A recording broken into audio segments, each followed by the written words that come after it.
Salamat po.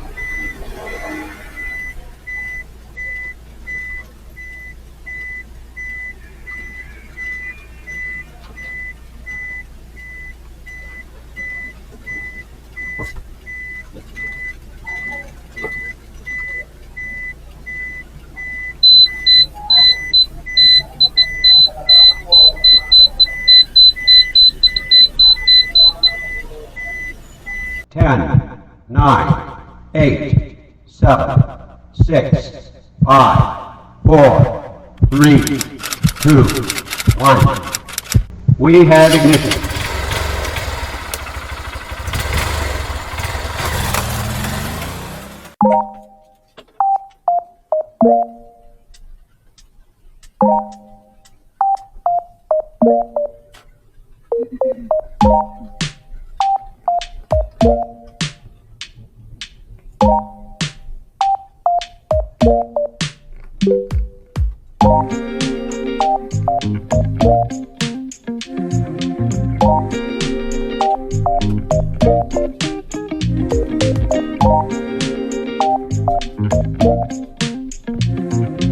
Hi guys! Welcome to my channel, and for today's video, pag-uusapan natin yung Baki-Baki, itong Suzuki minivan natin. So dun sa mga nakarang video natin about sa POV, marami nagtatanong kamusta naman daw yung Baki-Baki, kung marami ba daw ikot yung manibela, at kung mabigat daw. So yun, papakita natin sa inyo yan ngayong araw. Dito sa video na to, mag-ikot-ikot ako para mapakita sa inyo kung kamusta yung galaw ng manibela. Tapos maghahanap rin tayo ng mapagpaparkan para makita nyo kung ano yung galaw niya kapag nagmamaniobra. So yun, liliko tayo dito sa kanan. Ganito yung ikot ng manibela niya. Hindi ko na nabibilang yan. Bilangin nyo na lang pag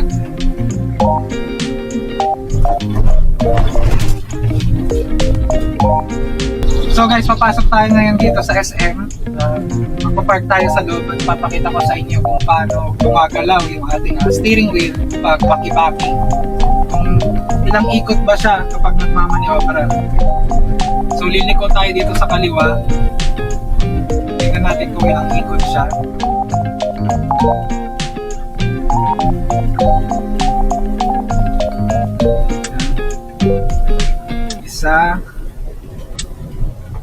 Isa't kalahati para kumaliwa.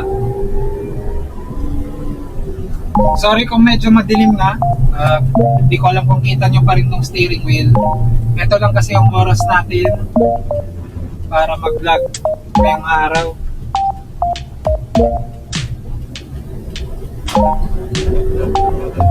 Pasok na tayo ng parking.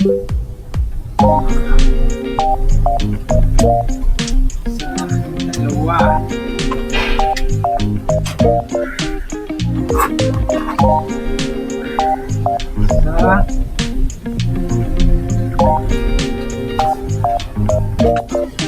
So merong parking dito sa area nito. Try natin pumasok dyan.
nakapagmaniobra tayo dito sa parking area.